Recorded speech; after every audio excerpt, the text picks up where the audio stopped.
Do you want to learn watercolor techniques for your handmade cards and papercraft projects?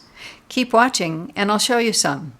Hi, this is Sage Kimball and I'm the Mad Stamper with another coloring technique video for card makers and paper crafters.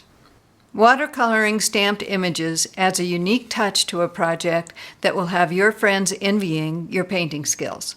But don't tell them how easy the technique is. Let them keep thinking that you're brilliant. First, I'll show you how to do this background wash that will really set off the image. I like to start with a piece of watercolor paper, just a little larger than I'll end up using. I'll trim it to size later. I've got an aqua painter with some water in the barrel. First, I'll apply some water to about the first inch at the bottom of this paper by squeezing the barrel of the aqua painter as I brush across it. Now I'm going to pick up some ink from the Delightful Dijon ink pad and add it to that water.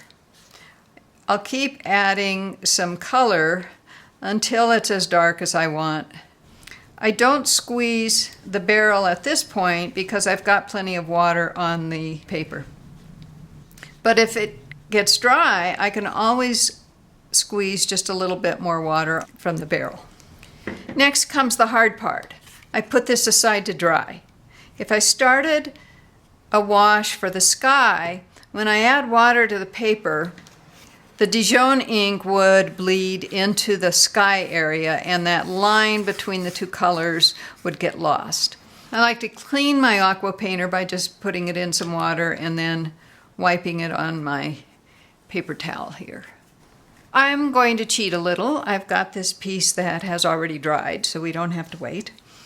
And I'm going to add some water to the sky part.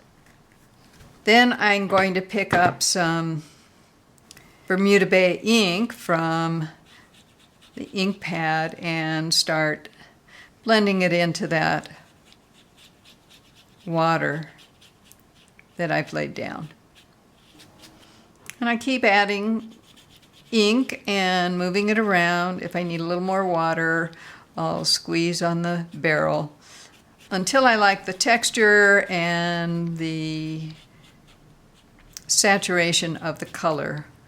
Now I want this a little lighter down towards the ground, so I can just move some of that ink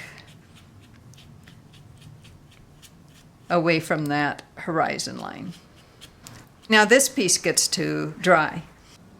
Don't get impatient with the drying process. You'll have much better results stamping and coloring the image if the background is fully dry. And sometimes what I do is when it's almost all the way dry, I'll run the heat tool over both sides just to make sure there's no more moisture. So now I can stamp the image on top of the watercolor wash, and I'm using this one from Happy Scenes with the little pumpkins. I'm going to use black archival ink, which I think is great for watercoloring. Memento Black will run if it gets wet. Black StazOn works pretty well too. I just like using something that I can clean with the same cleaner I use on everything else.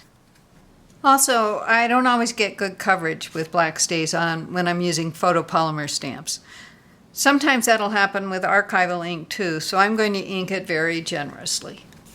Then I'm going to position it so that this horizon line on the stamp lines up pretty much with the horizon on my watercolor wash. It doesn't have to be perfect.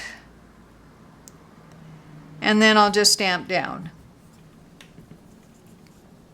Now it's time to do the detail work by coloring the pumpkins and the leaves.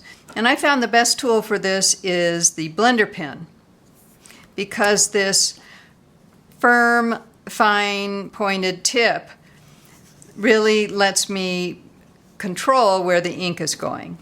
So I'm going to use ink straight from the ink pad again. because it's such saturated color that way. I pick up a little color on the blender pen from the ink pad and then start applying it where I want it.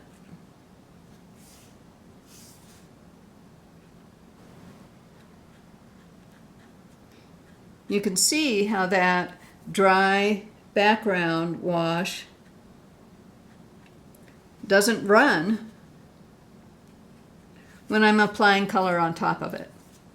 And I'll start just dabbing a little bit of ink on the leaves. When I tried to use the aqua painter for this, the brush was way too soft and I couldn't stay within the lines. To clean the blender pen, I'm just going to dip it in some water and wipe off as much ink as I can from that pen. But eventually,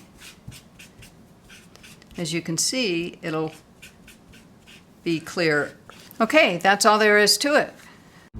Thanks for watching. Be sure to like this video, share it with your friends, and leave me a comment.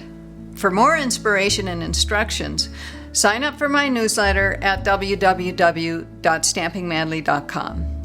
And don't miss another great video. Subscribe to the Mad Stamper YouTube channel by clicking on the subscribe button now.